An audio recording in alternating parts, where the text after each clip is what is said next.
अब पाकिस्तान वालों से देख लो, पाकिस्तान वालों की खुद की लुगाई नहीं सद रही, अब उनसे देश क्या खाक सदेगा। हालत देखो, उन्हें यही पता नहीं चल रहा है कि बम गिर कहां रहे, और क्या गजब की सिक्योरिटी है उनकी ही सिक्योरिटी पे बम फेंक रहे भारत वाले हैं। अभी लगभग दोनों तरफ से जवाबी कार्रवाई चल रही है। हमने तो कल उनके लिए हवन किया है, तुम लोग भी प्रार्थना करो भारत की आर्मी जवान सुरक्षित रहें, संरक्षित रहें। और ऐसे ही मिनी दिवाली पाकिस्तान में मनाते रहें। अभी लगातार टेक्नोलॉजी की लड़ाई चल रही है, उस तरफ से ड्रोन फेंके जा रहे हैं, इधर से ड्रोन फेंके जा रहे हैं, पर पाकिस्तान भिखमंगा देश देख लो। बल्कि उनके एक आर्मी ने कहा है कि हम टैंकर ले जाना चाहते हैं, तो दूसरा बोला कि डीजल ही नहीं, ले कहां से जाओ।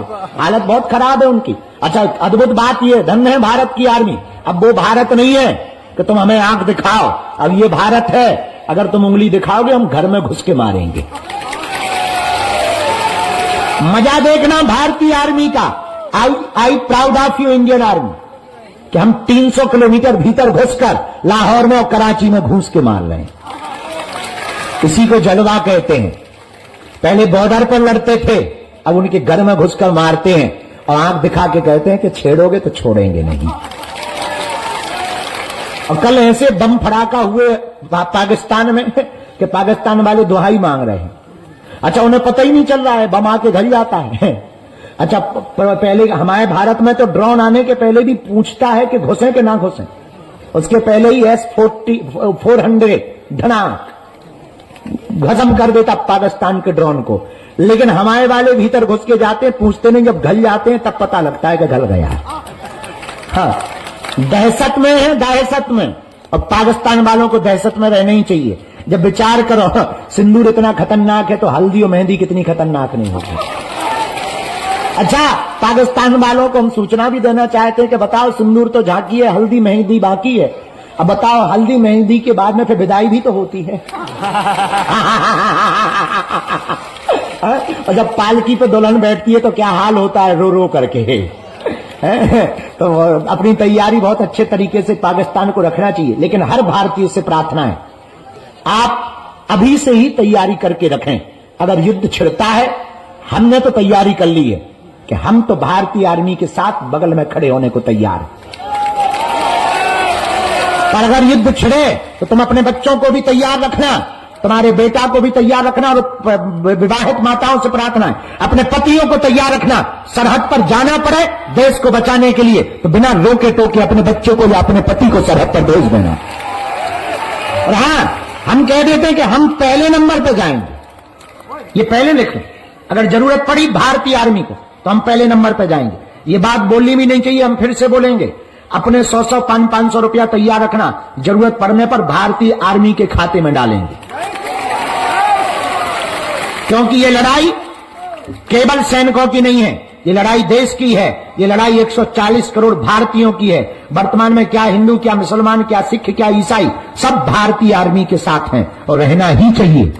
हम तो इतना और करेंगे प्रार्थना भारत सरकार से, भारत की आर्मी से। एक मिसाल, उनके घर पे भी भारत में दाग दो जो गद्दार है, जो देश के गद्दार हैं, जिन्हें पाकिस्तान से प्यार है। कुछ लोग बहुत पहले एक नारा दिया था, किसी ने स्टेटमेंट दिया था न्यूज में कि हमें भारत में डर लगता है। उसके कह दे, चल आजा आप कराची पहुंच जा, लाहौर पहुंच जा, ठटरी के बड़े गेट खुले हुए हैं, नक्कटा मुंह सर चन। हाँ, तो हम लोग आज 9 तारीख है, कल साधना संपन्न हुई। कल हमने हवन में प्रार्थना की है कि भारत की आर्मी सुरक्षित रहे, भारत के जवान सुरक्षित रहे, भारतीय सेना को बल मिले।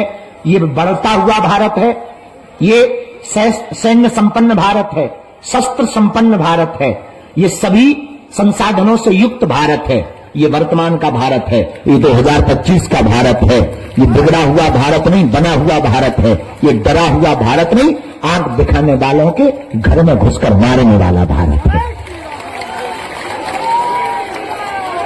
और आतंकवाद और अलगाववाद के खिलाफ अगर कोई जंग जीत सकता है तो केवल भारत जीत सकता है।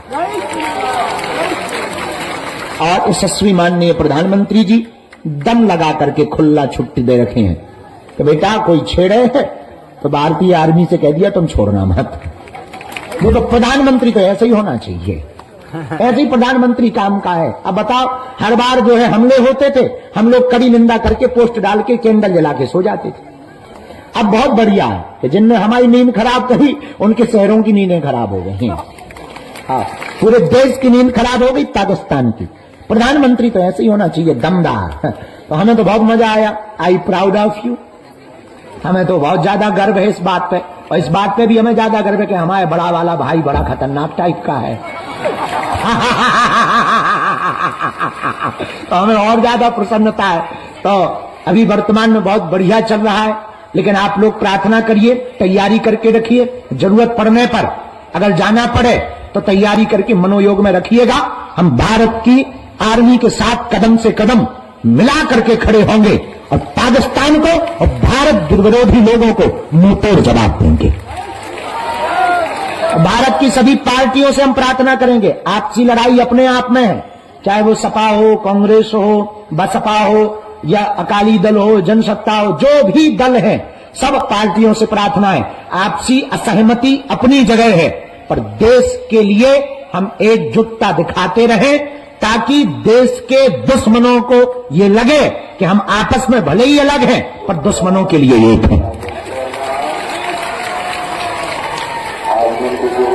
बोलो सीताराम। वंदे भारत माता की, भारत माता की, भारत माता की। हम लोग भी प्रार्थना करें, तैयारी करो।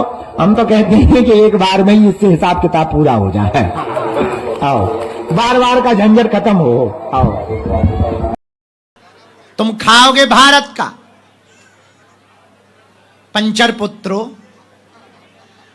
हवा भारत की, और तुम शूट करोगे कि हिंदू हो, तुम मुसलमान हो और तुम गोली मारो। पाकिस्तान, अब हम सरकार में होते तो हम बताते। हाँ, हम क्या बताएं। अंदर ही अंदर इतनी गुस्सा चढ़ी 2-3 दिन से कि अगर एक आध हमें मिल जाए। हमने तो उस चक्कर में एक कुत्ता का नाम पाकिस्तानी रखा। आहो, एक कुत्ता का, और इतनी गाली बकी उसे। बहुत बहुत निंदनीय घटना हुई, इस सदी की सबसे निंदनीय घटना है। और फिर भी हम लोग बटे हैं, फिर भी हम लोग यत्र तत्र भाग रहे हैं। इसलिए गुरुग्राम वालों, क्या तुम चाहते हो कि तुम्हारे क्षेत्र से तुम्हें भगाया जाए? बोलो, अरे बोलो। क्या तुम चाहते हो कि तुम्हारे मकान पर दूसरे कब्जा करें? क्या तुम चाहते तुम्हारे देखते देखते लोग संविधान को ना माने?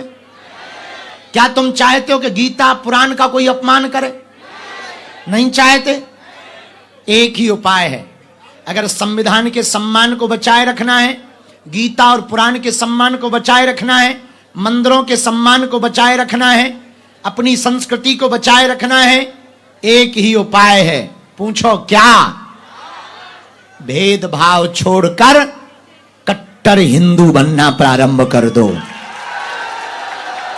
कट्टर हिंदू का मतलब हमें किसी को मारना, पर जो छेड़ेगा उसे छोड़ना।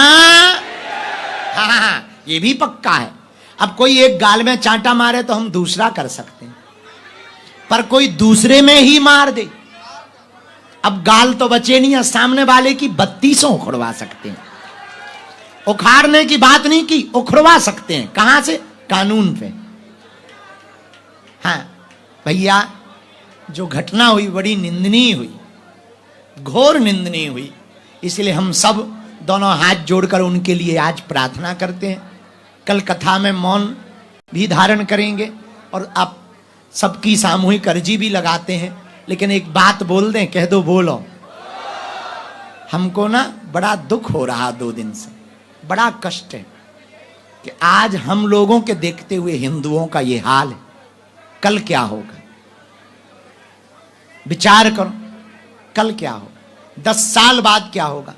एक कोई सज्जन है बरेली के, नक कटा, उसने कहा है कि जिस दिन हमारी संख्या बढ़ जाएगी उस दिन एक भी हिंदू पुरुष नहीं बचेगा। बताओ, ठटरी के बरे, नक कटा, मूसर चंद। पहली बात तो संख्या घटने वाली नहीं। दूसरी बात, ये वो वाले हिंदू नहीं है जो डर जाएं। तीसरी बात, सरकार से प्रार्थना है, आपने नारा दिया बच्चे 2 ही अच्छे, पर चच्चे के 30-30 बच्चे क्यों? तो हम तो हिंदुओं से कहेंगे, हिंदुओं 4 बच्चे पैदा करो। पूछो क्यों? पूछो। एक तो परिवार बड़ा होगा तो चाचा बुआ का सुख मिलता रहेगा आने वाली पीढ़ी को। परिवार बड़ा होगा तो 2 बच्चे तुम्हारा कारोबार संभालेंगे, 2 हिंदू राष्ट्र बनाने पे लग जाएंगे। अब शहरों में बड़ी आफत है, बोले हमें एक ही बच्चा ठीक है, लड़का हो जाए चाहे लड़की। उधर पूरी क्रिकेट टीम तैयार कर ले, वो दिन दूने रात चौगने बढ़ रहे। क्रिकेट टीम का प्लस 1 एम्पायर सहित 12 ले आ रहे। क्रिकेट में तो 11 ही होते हैं, एक सज्जन हमारे पड़ोस में ही रहते हैं, उनके 12 हैं। 12 हम का 11 तो ठीक है, पर ये 12 बोले एम्पायर भी तो चाहिए। हम समझ गए, हमका ऊ वाले हो क्या? बोले हो है, हमका आशीर्वाद है। अब कुछ कह तो सकते नहीं, हम बहुत जलेबी जैसे सीधे आदमी हैं। हम किसी को कुछ बोलते नहीं हैं, नाम लेते नहीं ना, किसी को भला बुरा नहीं कहते। हाँ, किसी को भला बुरा लग जाए तो छोड़ते नहीं है, वो बात अलग है, वो अपनी अपनी सोच है। भैया, अगर हम लोग आज नहीं जगे ना तो कल देख नहीं पाएंगे, आने वाली पीढ़ी भी नहीं देख पाए। दरबार तो